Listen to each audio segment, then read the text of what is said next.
Bizarre Brain Comics.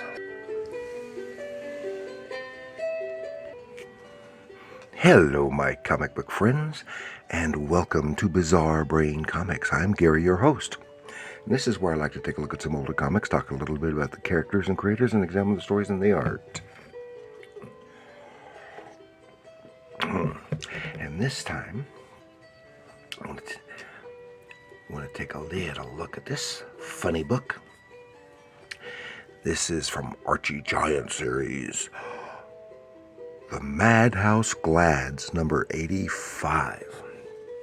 About a week or so ago, I did an episode on MadHouse. This is from like '68, and how it. And I mentioned how the title evolved over several years, and this is how it. At that time, it was just some goofy antics and silly stories, mostly poking fun at hippies and the like. And I mentioned there the character who was basically the mascot of the title, and this was him right there. Clyde did it. And then of course, over time, they introduced the MadHouse Glads, which was a band featuring Clyde Did It and his brothers. And they basically took over the title, and their band was the MadHouse Glads. And the title became the MadHouse Glads, and in the process, Clyde got a makeover. So he went from this long-haired hippie freak to this very clean-cut all-American boy, as you see here, and that's him right here on the cover.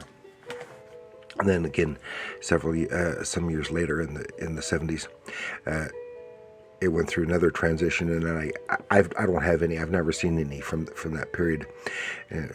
Just had the MadHouse title again, and I gather that it was had become a mystery title,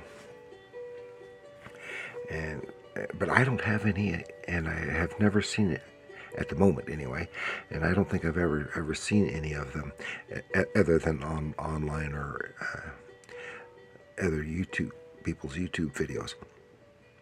So I don't know much about that, but I'd like to see some of those, get some of those sometime. And but here I'll talk about show the transition, and of course the MadHouse title had is where Sabrina the Teenage Witch originated in issue 22 back in was it 61, 62? I've forgotten what year it was now. Before she got to her own title and fit into the mainstream. Now here at this time, the MadHouse Glads, it was all about the Did It brothers, their respective girlfriends, etc., their adventures, and them as a band. And so the stories were more of standard Archie type stories, and I feel that the stories were practically interchangeable. They could have just made them regular Archie stories, but it's nice to see them not regular Archie Gang characters in these stories. Now in this one, take a brief look here. Is that you see Clyde and his girlfriend Fran on a little picnic playing his guitar, and he's got this sudden image, "Help me, somebody help me." "What's the matter, Clyde? Your thoughts seem to be miles away. Is something wrong?" Said, "What's going on in Clyde's mind? Is he only daydreaming? Or is it a frightening reality that he's seeing through ESP? You may find out in Strangely Enough." Now, as I said, it's humor, but it has a little bit more of the adventure aspect in here. Maybe this is what kind of stuff that led into the later mystery title. Let's take a little look here. And the splash page of the first story. And this is a 25-cent cover price, and this is the Archie Giant. So these were thicker, heavier than your standard 32-page comic. These were, I think, 48 pages or something, and the story is longer. And And this is just recreating the same image, same events that we saw on the cover. And strangely enough, and Fran is asking, "What's going on?" And he goes, "It's crazy. Come on, we gotta go. I'm getting this vision in my head of somebody who needs some help, and it's such and such a place." And so, I don't know that place. Yeah, here it is, on the Rockledge Road, Swamp Hollow. And she goes, "I don't know that place." And they're tootling along in their MadHouse Glad's van. Here could be the Mystery Machine. And there it is. Look, there it is. There's the sign. There it goes. And Fran she could be Veronica. Right there. And toot along, and there's, "I don't remember seeing this road before." Said, "Me either." And it takes them into a little swampy area, and all the trees and stuff are dead. So, "What's going on? I've never seen or heard of any of this stuff." And the tree falls over just in front of them, crossing the road, and Clyde can't move it. And it's all swampy, and there's a fog and a mist. And suddenly there's this figure here. "Are you looking for something? Perhaps I can be of assistance." Eek! And it's like, looks like Morbius from Marvel. He's obviously a vampire. And go, oh. And then they see there's the fog mists. Well, there's a gate and this really creepy looking haunted house. Well, I don't know anything about it. I said, "I don't remember seeing this here just a few minutes ago." And he leads them into the house and said, "If we can be of assistance." And I couldn't help over here. "I will get some wood and start a fire, a nice fire. Excuse me a minute," because they're all chilled and stuff. And then they hear off in the distance somewhere, "Help me, help me." And there's no one in the house but us. And he goes off. And they go scampering up the stairs to see what is. I hear somebody behind the door. They crash in the door.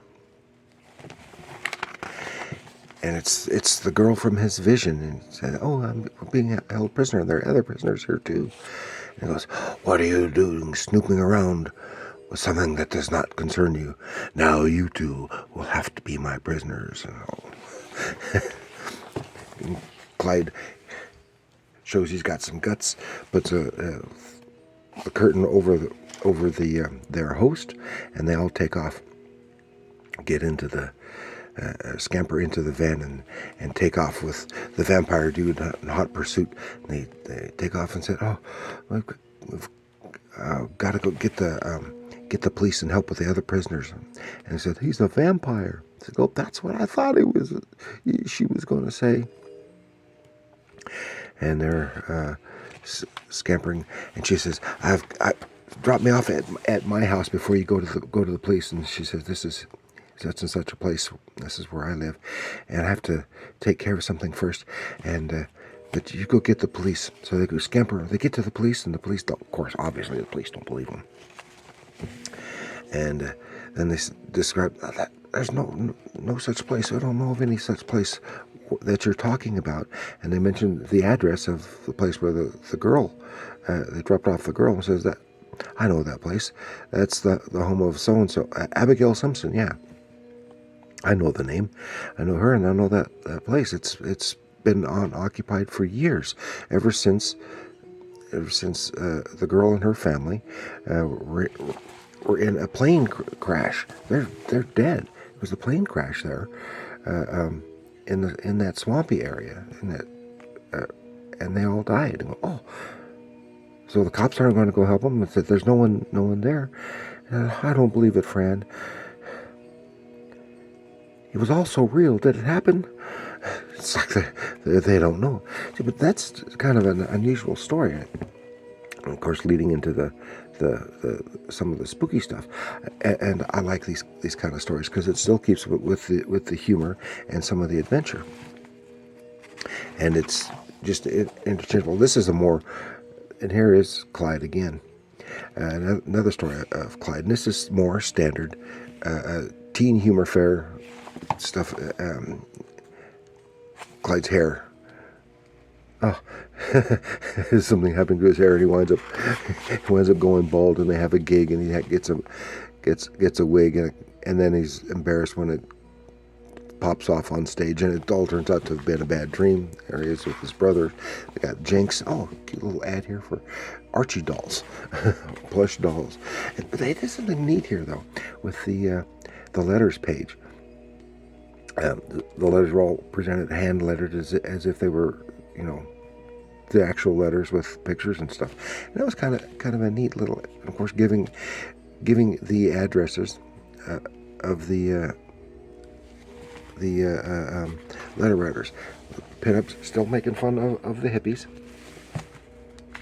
and other stories. Other still Clyde and one of his brothers, and other stuff with the brothers. Kind of typical. This one's a little bit more of a slightly adventure story with someone being hypnotized by a stage magician to steal things for them, and more cute pinups. And there's other brother Danny, and it's all good fun. It's but I like personally I like the earlier stuff when they had all the spooky, the funny monsters and stuff, which is what I think gave rise to the Groovy Ghoulies. I don't know that for sure, but I think it gave rise to the Groovy Ghoulies on TV, which was a spinoff from Sabrina. And but that was always fun. But I kind of like that period in the MadHouse history. I'd like to see them do a reprint, not just an occasional reprint story thrown in one of the what am I trying to say? Digest comics, but a whole reprint book of just MadHouse stories from the 60s. So that's all I've got for you this time with the MadHouse Glads. It had no creator credit, so I don't know who all did it. I think a lot of this was probably Dan DiCarlo. A lot of the art. Otherwise, I don't know. No Harry Lucy. I like Harry Lucy, so it's unfortunate. But that's all I've got for you this time. So please like, share, and subscribe. Do leave your comments. What you think? Compare this MadHouse to the MadHouse from last week, and if I ever can come across some of the other MadHouse stuff from Archie Comics from later, I'll take a look at some of those. So thank you for joining me. Please like, share, subscribe, and leave your comments down below. And remember, comics are art.